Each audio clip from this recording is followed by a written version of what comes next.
El libro del profeta Jeremías. Jeremías fue un sacerdote israelita que vivió y trabajó en Jerusalén durante las últimas décadas del Reino del Sur, Judá. Él fue llamado como profeta para advertir a Israel de las severas consecuencias de romper su pacto con Dios a través de su idolatría e injusticia. Él incluso predijo que el imperio de Babilonia vendría como el siervo de Dios para traer este juicio sobre Israel, destruyendo a Jerusalén, llevando al pueblo al exilio. Y tristemente sus palabras se hicieron realidad. Jeremías vivió el asedio y la destrucción de Jerusalén y fue testigo personal del exilio. Ahora, este libro surgió de una manera muy interesante.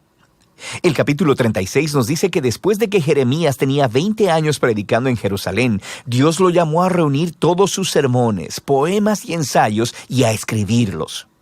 Lo cual Jeremías hizo empleando a un escriba llamado Baruch, quien escribió y compiló todo este material en un rollo. Ahora, Baruch también reunió muchas historias acerca de Jeremías y luego unió todas las piezas. Así que esta es la razón por la que el libro se lee como una antología, como una colección de colecciones. Todo ha sido ordenado para presentar a este profeta como un mensajero de la justicia y de la gracia de Dios. Así que el libro comienza con Dios llamando a Jeremías a ser un profeta, y se le da una doble vocación.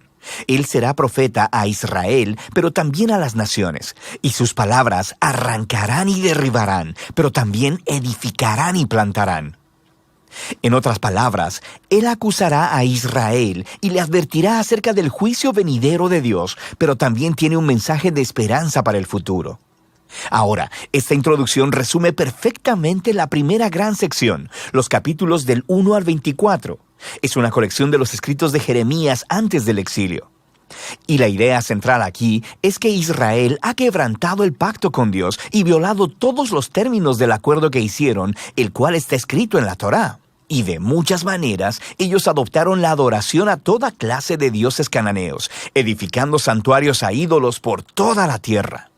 Y Jeremías desarrolló la metáfora de la idolatría como adulterio y utiliza el lenguaje de la prostitución, promiscuidad e infidelidad para describir cómo Israel le ha dado su lealtad a otros dioses. Jeremías también acusa repetidamente a los líderes de Israel, los sacerdotes, los reyes, los otros profetas, todos se han corrompido. Han abandonado la Torá y el pacto, lo cual ha producido un resultado trágico. Rampante injusticia social. El pueblo estaba aprovechándose de las personas más vulnerables de las comunidades israelitas, las viudas, los huérfanos, los inmigrantes, en clara violación a las leyes de la Torá. Y esto parecía no importarles a los líderes de Israel. Un lugar clásico en el que todas estas ideas se reúnen es el capítulo 7. Se le llama el Sermón del Templo de Jeremías. Los israelitas llegan al templo a adorar a su Dios como si todo estuviera bien. Pero fuera del templo están adorando a otros dioses. Y algunos incluso adoptaron la horrible práctica cananea del sacrificio de niños. Así que Jeremías hace su muy impopular anuncio que el Dios de Israel viene en juicio. Él destruirá su propio templo y castigará a Israel enviando a un enemigo del norte. Este es un ejército que Dios permitirá que conquiste a Jerusalén, y mientras lees, descubres que Él está hablando acerca del gran imperio de Babilonia.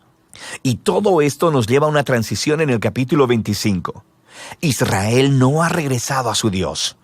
Así que en el primer año del nuevo rey de Babilonia, Nabucodonosor, Dios le dice a Jeremías que anuncie que los ejércitos babilonios están en camino a Israel y a todos sus vecinos para conquistarlos y llevarlos al exilio durante 70 años. Él compara a Babilonia con una copa de vino, llena hasta el borde con la justa ira de Dios, por toda la injusticia y la idolatría de Israel. Dios hará que Israel y las naciones beban de esta copa. Ahora, este capítulo es clave para el diseño del libro, porque todo lo que sigue se concentrará en el ataque venidero de Babilonia. Primero sobre Israel en los capítulos del 26 al 45, y luego sobre las otras naciones en los capítulos del 46 al 51. La sección acerca de Israel primero contenía historias de cómo Jeremías rogaba a Israel a arrepentirse, cómo les advertía hasta el último minuto, pero los líderes de Israel continúan rechazándolo.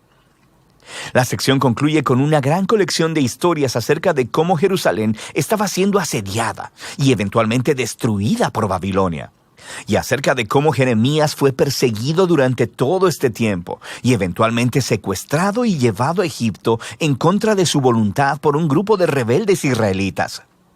Ahora, justo aquí en el centro, en medio de todas estas oscuras historias de desastre y juicio, tenemos una colección de los mensajes de Jeremías para el futuro de Israel. Él retoma la predicción de Moisés, que después de que Israel hubiera quebrantado el pacto y llevado al exilio, lee Deuteronomio 30, Dios no abandonaría a su pueblo. Más bien, Él renovaría su pacto con ellos y transformaría sus corazones. Jeremías desarrolla esta promesa y dice que Dios un día escribiría las leyes de la Torá, no en piedra, sino en los corazones de su pueblo. Él sanará su rebelión para que ellos puedan un día verdaderamente amarlo y seguirlo completamente. Así que un día Israel regresará de vuelta a la tierra y el Mesías del linaje de David vendrá.